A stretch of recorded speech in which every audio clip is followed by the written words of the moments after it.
skies of Western Europe against the German Air Force. This is the P-47, the Thunderbolt, a fast, tough, high-altitude fighter with a dive like its name and an 8-gun blast in its wings. Here's the Lightning, the P-38, master of the air in many theaters of war. The long range and concentrated firepower of this great fighter counted in Western Europe, too. The Mustang, the P-51, longest range fighter in the world. Speed, fast climb, quick dive, tight turn. A fighter pilot's dream. Into these three great fighters, America poured its genius, its millions of man-hours of labor, its faith in victory against the Luftwaffe. And in their single cockpits, it placed its carefully chosen sons, trained to a fighting edge, trained as never before. Here is their report, catch as catch could by their own gun cameras in the instant of action, and delivered in return for your toil and your treasure and your high hopes.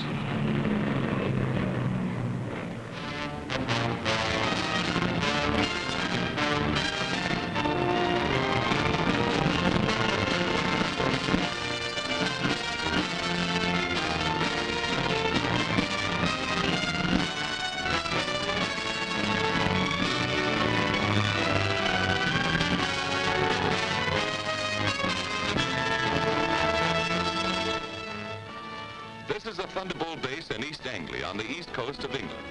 One of many such bases from which our fighter planes swarmed up into the far red yonder of battle to the east.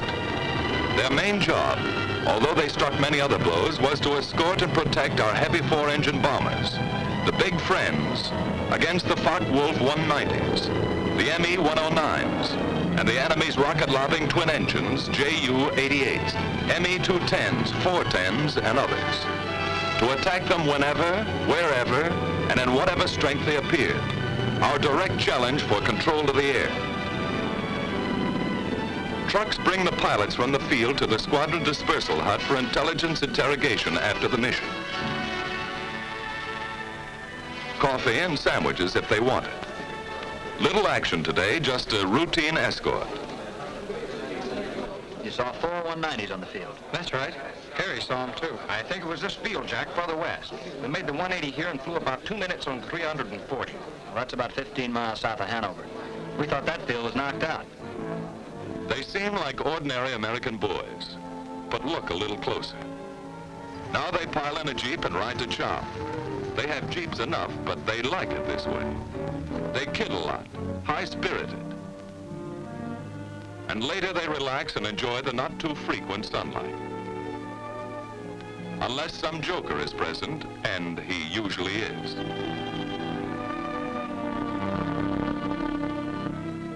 They keep pretty fit, ready to stand anything up to 7 hours in a single-seater in substratosphere, alert every second. And they keep their eye in. This fellow has 22 destroyed. Well, he may have if he keeps at it. And they won't be clay pigeons.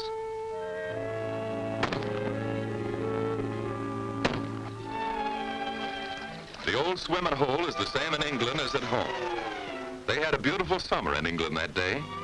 Little aquatic practice won't hurt either. They may have to make a high dive with chute and become a channel swimmer almost any time.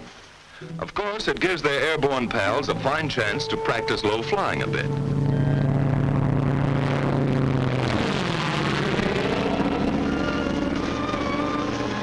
The swimmers take no chances on this buzz job.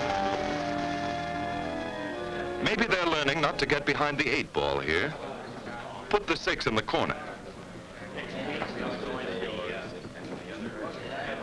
Getting in shape for Wimbledon in a small way. Good shot.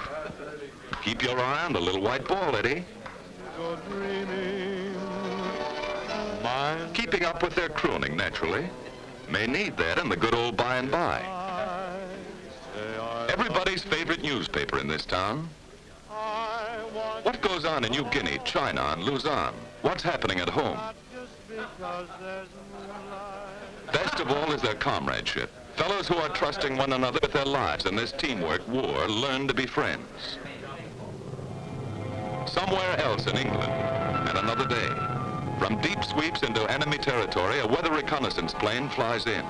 Its reports are cross-checked with many others. writing the destiny of today or tomorrow in atmospheric pressure lines. Fair in this theater means not impossible, and weather is almost enemy number one. At 8th Air Force, General Doolittle discusses fighter protection. The 8th Fighter Command will give fighter cover to targets and back from the targets.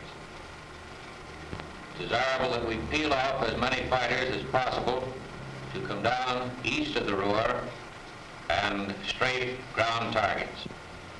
How many do you want to peel off? Well, General, we're spreading over a pretty wide area there. I'd recommend very seriously that we hold all straight into a minimum. All right. Go ahead and send that over to the 8th Fighter Command. Yes, sir. The bomber plan, timing, altitudes, forces, course, and targets have reached the Combat Operations Room at Headquarters 8th Fighter Command. Major General Kepner commanding. Now the General and his Chief of Staff, Brigadier General Griswold, come in to inspect and discuss the plan of escort. Colonel Burns, operations, determines what group shall fly. Colonel James decides their disposition. Colonel Callahan, intelligence, estimates where and when the enemy will intercept. It's an intricate scientific plan based upon information from many sources and upon the route and location of the target. Then a field order goes out to the fighter wings and through them to the fighter groups and squadrons which they control. This command supports 1st and 2nd Bomber Forces. 62nd Group P-47s will escort heavy bombers over enemy coast through target to limit of endurance. All observations will be reported over RT. The field order is received at the fighter base by the duty officer in group operations. He checks the field order for the group rendezvous time with the bombers. He calls maintenance, armament, and others. And in the still dark hours of the morning, a squadron intelligence officer shakes the pilots out of their deep sleep. Briefing at 6:30.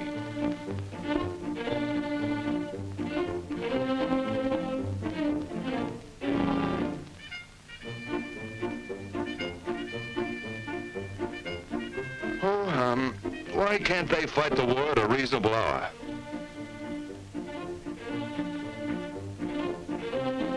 Wake up over there if you want any breakfast. There's a show on. Crews, meantime, are warming and priming the aircraft. The crews are a vital part of this show. Tune their kites to fighting pitch. Going places as always, long-range wing tanks are fitted.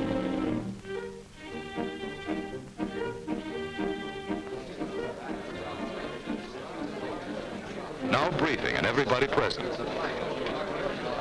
The colonel comes in. These fellows are veterans of many missions, so he gives them the essentials without ceremony. Okay, boys, today we're ready. Let's first 10 boxes of bombers, 36 ships to each wing. We're on the front end of the first task force, picking them up in the Mannheim area, around the target, about 20 miles east of Mannheim, at which time we will proceed up to the aerodromes north of Frankfurt, where we will straight. Now today, I want to use the same system we used the other day. That is, dividing the field up into sections, one squadron only on the field at one time. When the ammunition is expended from that squadron, you move up